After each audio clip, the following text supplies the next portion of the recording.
Back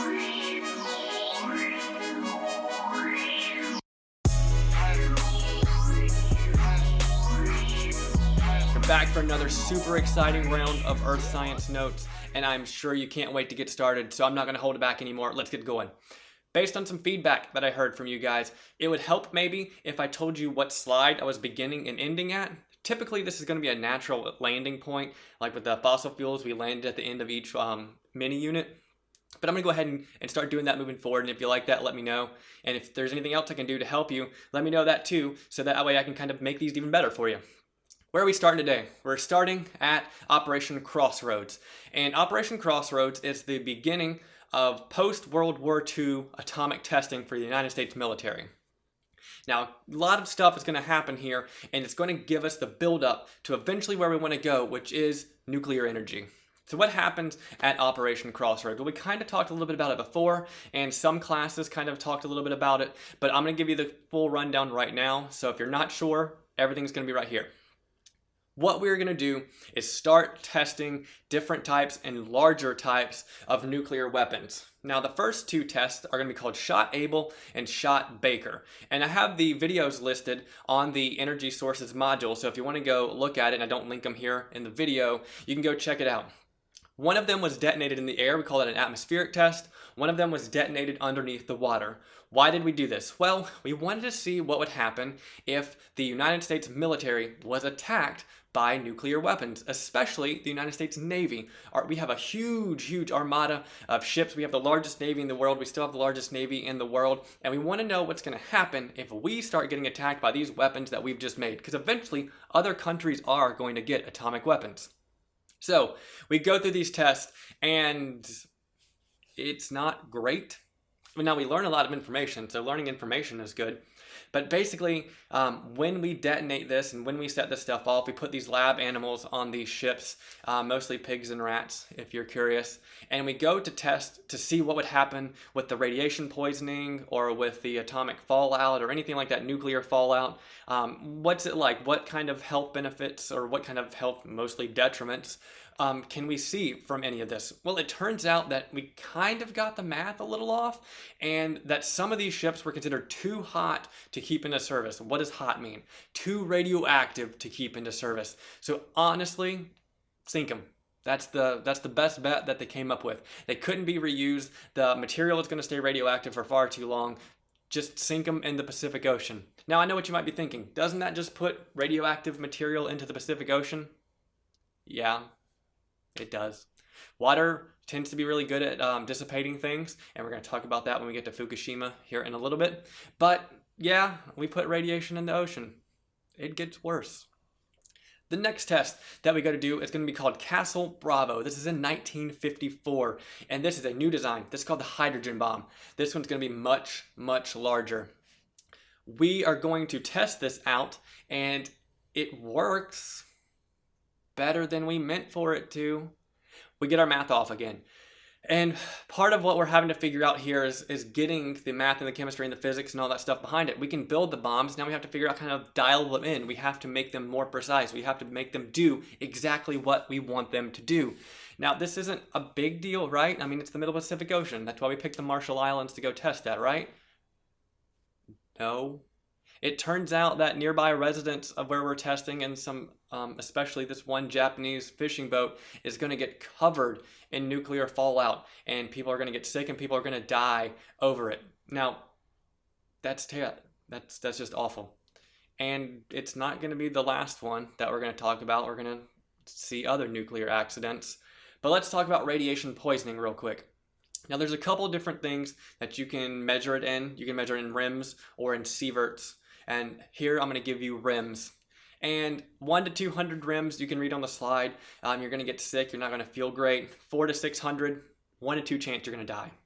If you get 600 to 1,000, it's pretty much guaranteed you're going to die, and it's going to be quicker rather than later. And then if you get over 1,000, you're not making it to the end of the day, unfortunately. On a background dosage, we get less than, a tiny fraction of one, about 620 millirems.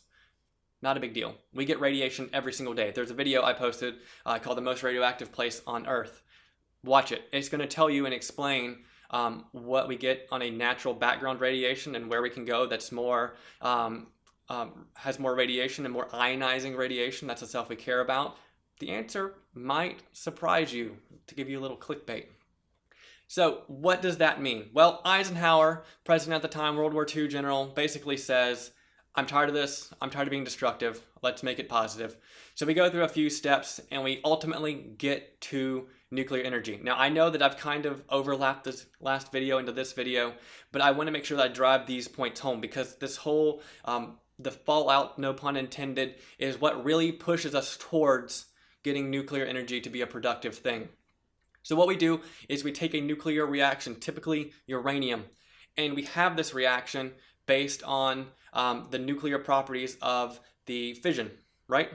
And as more energy is released, then we have more energy that can boil water into steam. This steam is then pumped into a turbine, which has its blade spin, and this turbine is connected to a generator, and the generator is creating electricity. Now, that should sound familiar, and I'm going to say it over and over again and see where it comes up.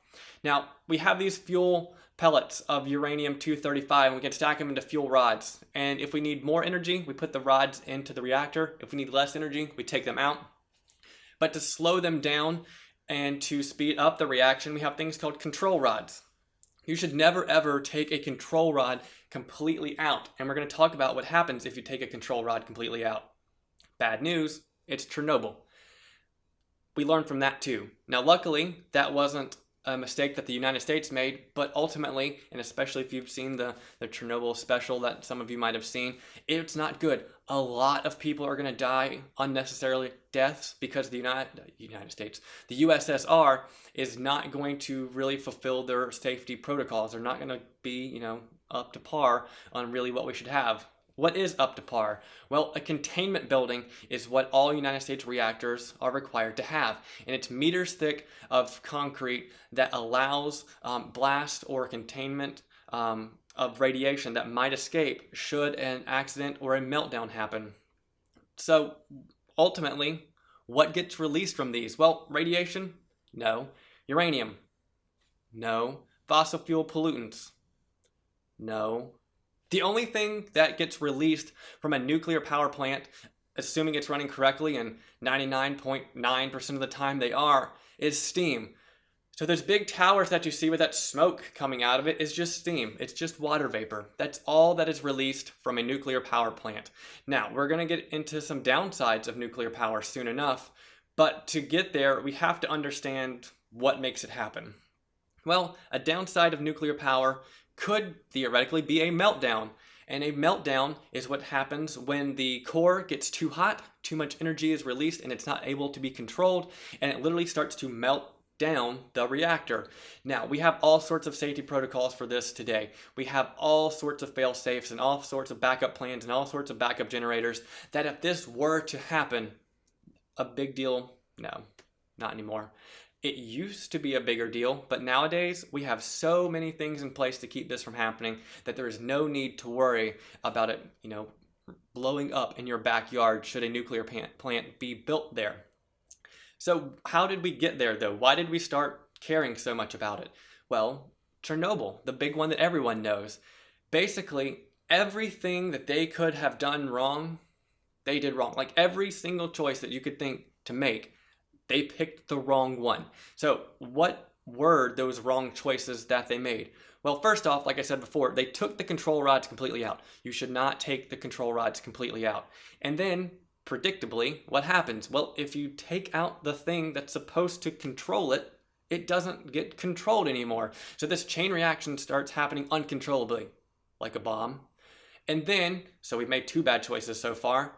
Because the radiation is supposed to be contained in that containment building, well, it wasn't built to par. So it explodes through the side of this containment building. So now we've made just assortments of bad choices, and we have radiation that's now made it to the air. But it's not over yet. It gets worse. What happens next is that the way the reactor was built, it was built over a pool of water. Now you might be thinking, hey, that would help, right? If something's on fire, let's put it into water. But keep in mind, what is water made of, really? Hydrogen, a gas. Oxygen, which is a gas. So if we put a bunch of heat into gas, basically, what's it going to do? Explode even more. So if it had fallen into this water pool that was underneath the reactor, an even larger explosion would have occurred and even more radiation would have been released into the air. On top of that, the thing they used to moderate was graphite. Graphite's flammable. So even still, the thing that's supposed to slow it down is flammable, so it makes the situation even worse on top of all this. If the worst case scenario would have happened, the explosion and the event and the whole thing behind Chernobyl that we know of would have been far worse than it even actually was.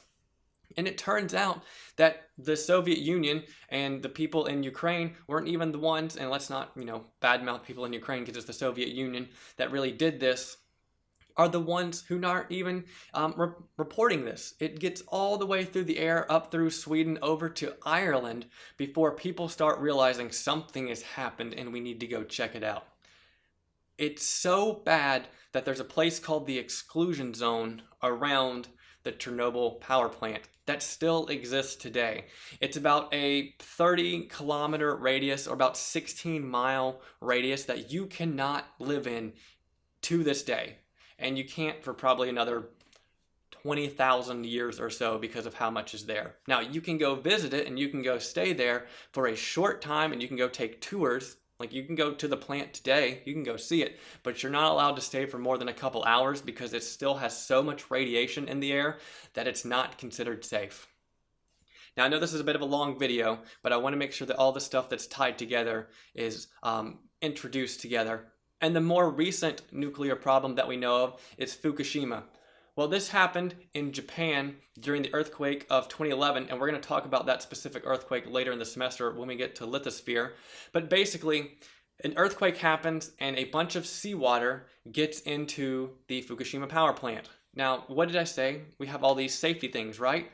Well, once again, they needed a larger seawall, and the person who had originally designed the power plant told them, hey, this isn't going to work. We need to protect Fukushima from getting seawater in it, because if it gets into the reactors, it's not going to be able to stay cool anymore, and we're going to have a meltdown.